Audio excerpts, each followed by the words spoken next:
ମୋ ନାଁ କଳିଙ୍ଗ କେଶରୀ ମହାଳି ଶିବ ବୋଲି ସମସ୍ତେ ଜାଣନ୍ତି।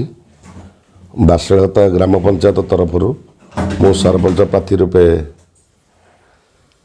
ଠିଆ ହୋଇଅଛି।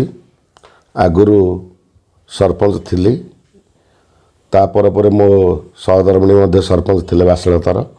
ଆମେ ବାସଳତା ପାଇଁ ଅନେକ କାମ କରିଛୁ।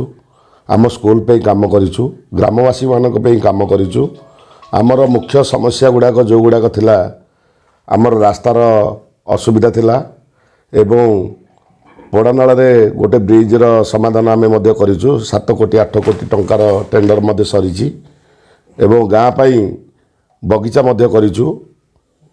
1500 ଗଛ ଆମର ବଞ୍ଚିଛି, କାଜୁ ଆମ୍ବ ଏସବୁ ଗଛ ଆଦି ଲଗେଇଛୁ। ଗାଁର ପରିମଳ ସୁବିଧା ରଖିଛୁ। ସବୁ ପ୍ରକାର ଜିନିଷ ଆମେ ଗାଁ ପାଇଁ କରିଛୁ। ଦେଖନ୍ତୁ, ଆମର ଦଳର ସୁପ୍ରିମୋ ଶ୍ରୀଯୁକ୍ତ